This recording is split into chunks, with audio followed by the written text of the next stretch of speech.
आज हम DElEd fourth semester के विज्ञान का कैटलॉग या सूची बता रहे हैं कि क्या क्या विज्ञान में आपको पढ़ना है।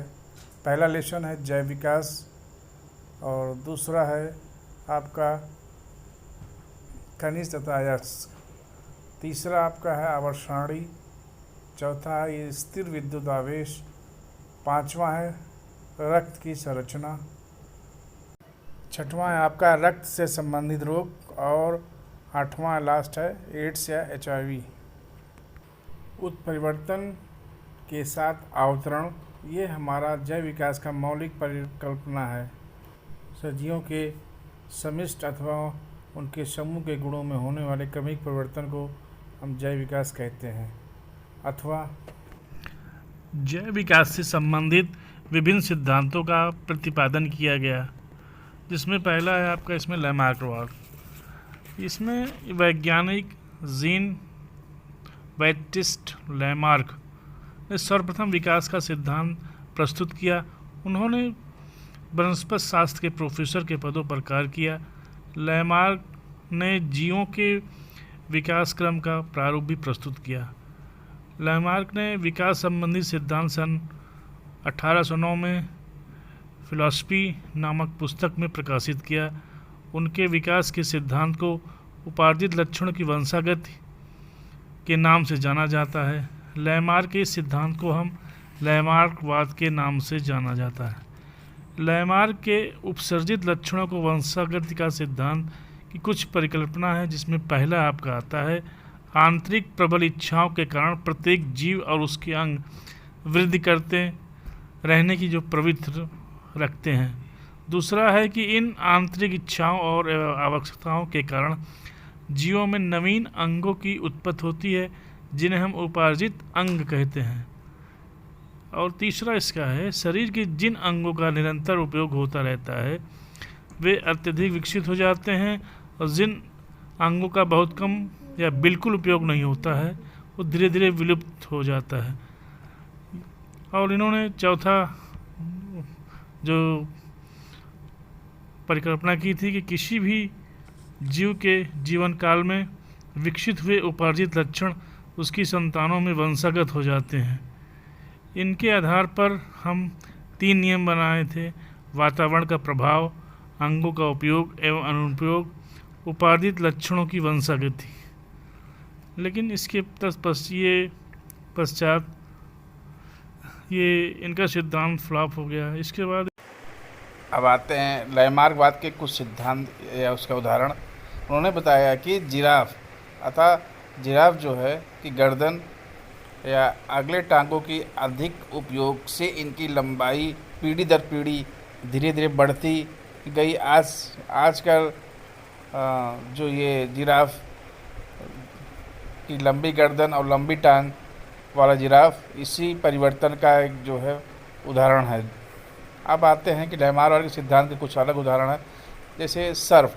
इनके अनुसार सांप में टांगों का विलुप्त वातावरण के प्रभाव के कारण सांप के लंबे शरीर की झाड़ियों में रेंग के चलने से उनकी पुरानी टांगें जो उत्पन्न हुई थी धीरे धीरे वो ख़त्म हो गई। अंत में हजारों पीढ़ियों के बाद जो उनकी टांगी थी रेंगने से वो पूर्णतः विलुप्त हो गई। इन्होंने जिराफ और सांप का उदाहरण दिया जिसकी आलोचना हुई। उसमें पहला ये दिया गया, यदि पहलवान का ये बेटा है जो निरंतर अभ्यास से पेशियां जो सुविकसित होती हैं, उनके पुत्र में पिता के समान जो है पेशियों का अभाव होता है। इस प्रकार अपने माता पिता के संतान नहीं होती है उनकी जैसी। यदि अंधा है तो अंधा संतान जो है अगली पीढ़ी में नहीं होता है।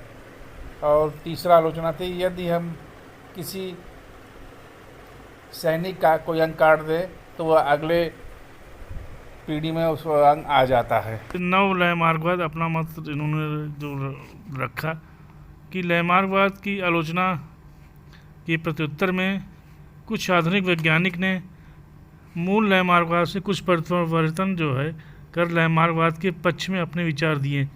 इस नए सिद्धांत को हम नवलयमार्गवाद कहते हैं। इसके अनुसार स्पेंसर, कोस, पैकार्ड और जैसे प्रमुख वैज्ञानिक इसमें हैं, जो लैमार्क के अनुपात जो अनुयायी के इसके सिद्धांत को स्वीकार बनाने के लिए उसमें संशोधन किया। अनुकूलन की परिकल्पना के आधार पर पर्यावरण तथा संरचना के प्रत्यक्ष संबंध को स्पष्ट करने के लिए नवलयमार्गवाद का सिद्धांत प्रस्तुत किया।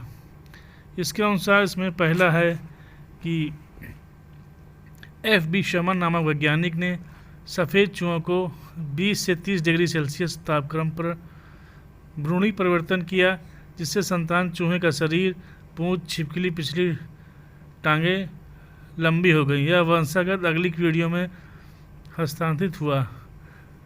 विकिरण के प्रभाव में उत्पन्न कुछ प्रभाव जीवों के अगली पीढ़ियों में स्थानांतरित होते देखे गए।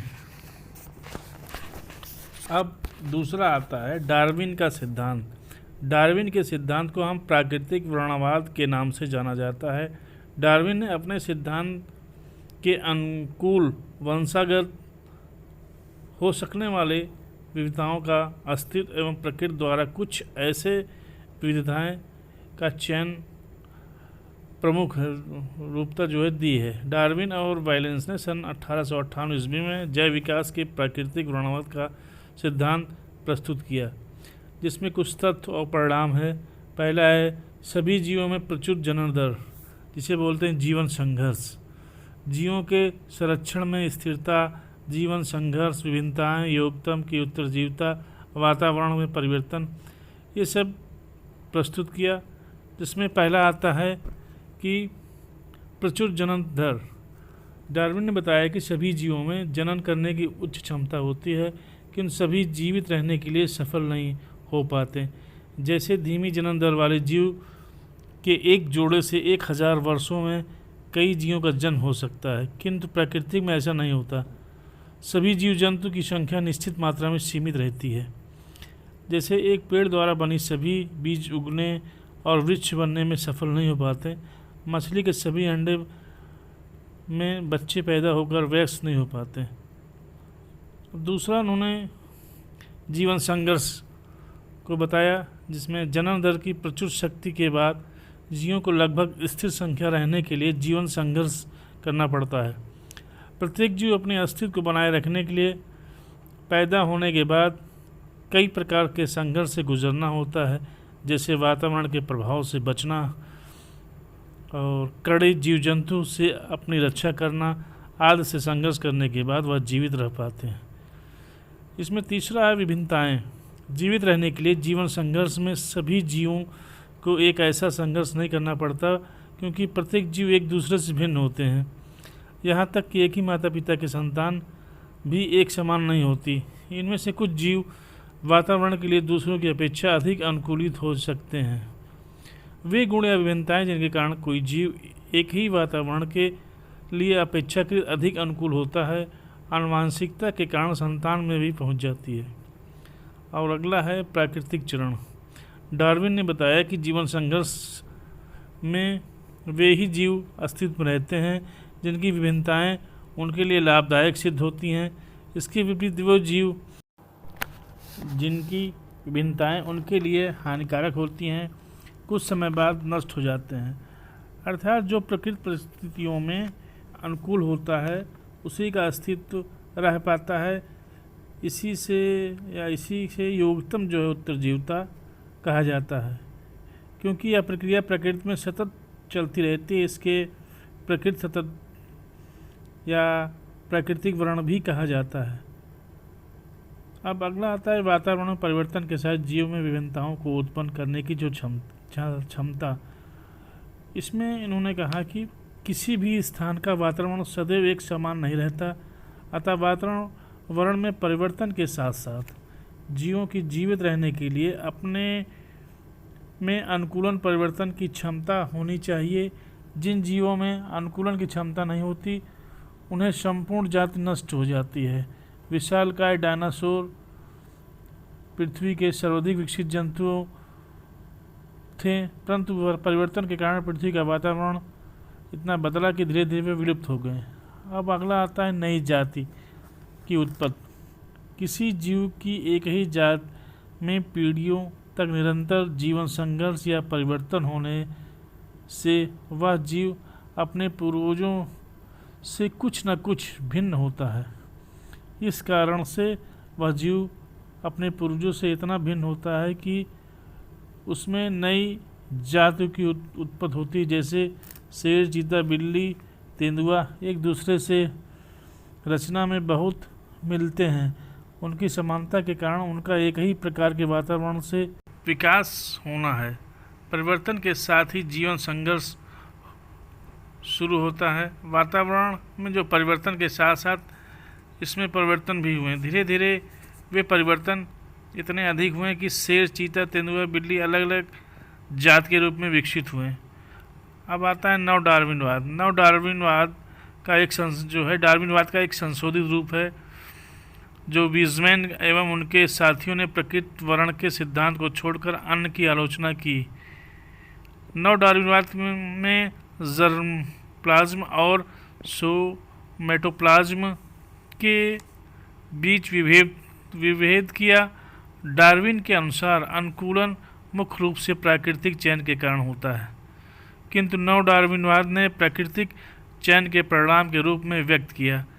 इसके अनुसार जिन लक्षणों की वंशागत नहीं होती वे विकास के नियंत्रित करते हैं। वीज़मैन के अनुसार वातावरण के प्रभाव अधीन किसी भी जीव में होने वाले परिवर्तन अगली पीढ़ी के जीवों में स्थानांतरित नहीं हो सकते। वीज़मैन ने अपने प्रयोग में पीढ़ी दर पीढ़ी चूहों की पूंछ काटी, किंतु अगली पीढ़ी में पूंछ उग जाती थी। इससे यह सिद्ध हुआ कि जीवों में सभी परिवर्तन वंशागत नहीं होता है। इसमें जर्मप्लाज्म थ्योरी भी कहा जाता है। इसे ही नव डार्विनवाद या जैव विकास की सिंथेटिक थ्योरी कहते हैं। अब आता है डार्विन एवं वैलेस ने प्राकृतिक वर्ण के सिद्धांत को ऐतिहासिक प्रमाणों के आधार पर एवं परिकल्पना के रूप में प्रस्तुत किया था। डार्विन के अनुसार जैव विकास की प्रक्रिया इतनी धीमी होती थी कि कोई भी व्यक्ति अपने जीवन काल में जनसंख्या अर्थात समिष्ट में जैव विकास की प्रक्रिया का प्रत्यक्ष रूप से अवलोकन नहीं कर सकता था। अब तीसरा उन्होंने दिया कि